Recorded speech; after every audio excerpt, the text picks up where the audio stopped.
Hello viewers, welcome back to my channel. இப்போ என்ன பார்க்க போகிறோம்னா ரொம்பவே ஹெல்த்தியான ஒரு பிரேக்ஃபாஸ்ட் ரெசிபி தான் பார்க்க போகிறோம். மட்டை அரிசி தண்ணி கொழுக்கட்டை நம்ம சேனலில் ஏற்கனவே செஞ்சு காமிச்சிருக்கேன். இதுக்கு தொட்டுக்க ஒரு யூனிக்கான தொகையல், அதுவும் ரொம்பவே ஹெல்த்தியான சிம்பிளான இன்க்ரீடியன்ட்ஸ் வச்சு தான் தொகையல் எப்படி பண்ணலான்னு பார்க்கலாமா?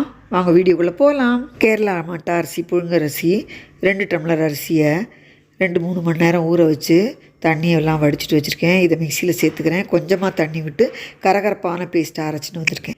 இது போல் ரவையாக இருக்கணும், வழுமுன்னு இருக்கக்கூடாது. பேனில் 1 டீஸ்பூன் தேங்காய் எண்ணெய் விட்டுருக்கேன். அதில் அரைச்ச விழுதை சேர்த்துட்டு இன்னொரு பங்காவும் அரைச்சிட்டு வரேன். 2வது வழியும் அரைச்சிட்டு முதல்ல அரைச்சி வச்சுருந்த மாவோடையே சேர்த்து தேவையான உப்பையும் சேர்த்து ஒரு மூடி ஃப்ரெஷ்ஷாக துருவின தேங்காய் துருவலையும் சேர்த்து நல்லா மிக்ஸ் பண்ணிக்கலாம். ஸ்டவ்வில் மீடியம் ஃப்ளேமில் வச்சுட்டு இதை கொஞ்சம் வணக்கி எடுத்துக்கலாம்.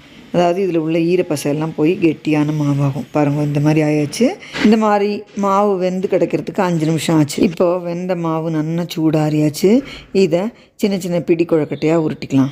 இது போல் குழக்கட்டையாக உருட்டி பிளேட்டில் வச்சாச்சு. குக்கரில் 4 டம்ளர் தண்ணி விட்டு கொதிக்க விட்டுருந்தேன். இப்போது இது கொதிக்க ஆரம்பித்தாச்சு. இந்த குழக்கட்டையை ஒன்றா இதில் ட்ராப் பண்ணிக்கலாம். குழக்கட்டை மூங்குற அளவுக்கு தண்ணி இருக்கணும், அப்போ தான் குழக்கட்டை நன்னா வேகும். இப்போ குழக்கட்டையெல்லாம் போட்டு குக்கர் மூடி வெயிட் போடாமல் சிம்மில் வச்சு 10 நிமிஷம் வேக விட்டுக்கலாம். குழக்கட்டை வேகட்டும். அதுக்குள்ளே இதுக்கு ஒரு தொகையில் ரெடி பண்ணிடலாம். 2 டீஸ்பூன் தேங்காய் எண்ணெய் சூடு பண்ணி இதில் ஒரு 10-12 சாம்பார் வெங்காயம், காரத்துக்கு 5-6 மிளகா வத்தல் சேர்த்துருக்கேன். இது கூடவே 2 டேபிள் ஸ்பூன் அளவு தேங்காயும் சேர்த்து நல்லா வதக்கிக்கலாம். இதுலேயே ஒரு அறுக்கு கருவேப்பிலையும் சேர்த்துருக்கேன். கொஞ்சம் நல்லா வதக்கிட்டு இது கூடவே ஒரு சொல புளியையும் கிள்ளி சேர்த்துக்கிறேன்.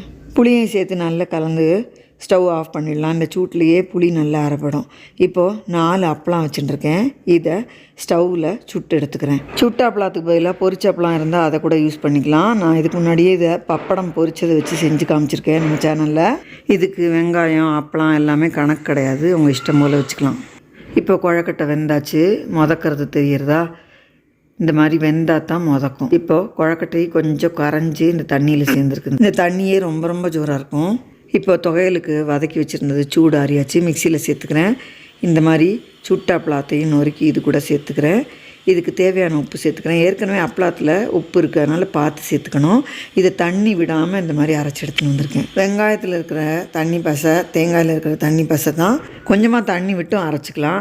ஆனால் இந்த மாதிரி அரைச்சி வச்சுக்கும் போது 3 நாள் வரைக்கும் ஸ்டோர் பண்ணி யூஸ் பண்ணலாம். இதை இட்லி, தோசை, சப்பாத்தி, உப்புமா, பொங்கல் எல்லாத்துக்குமே தொண்டு சாப்பிடலாம். ஏன் சாதத்தில் போட்டு பிசைஞ்சு சாப்பிடவே சூப்பராக இருக்கும். இப்போ நம்ம மட்டை அரிசி தண்ணி குழக்கட்டை இந்த தண்ணியோடு சேர்த்து அது கூடவே இந்த அப்பளா தொகையல், பப்பட சம்மந்தின்னு சொல்லுவாள் கேரளாலெல்லாம், சேர்த்து சாப்பிடும்போது ரொம்ப ரொம்ப ஜோராக இருக்கும். இந்த தண்ணி குழக்கட்டைக்கு இந்த தொகையல் ரொம்ப ஆப்டாக இருக்கும். ட்ராவல் பண்ணுறதே இந்த தொகையல் எடுத்துன்னு போனால் கெட்டே போகாது, ரொம்ப யூஸ்ஃபுல்லாக இருக்கும். வியூவர்ஸ் கண்டிப்பாக ட்ரை பண்ணி பார்த்துட்டு உங்கள் ஃபீட்பேக்லாம் போஸ்ட் பண்ணுங்க. நம்ம அடுத்த வீடியோவில் பார்க்கலாம். தேங்க்யூ ஃபார் வாட்சிங்.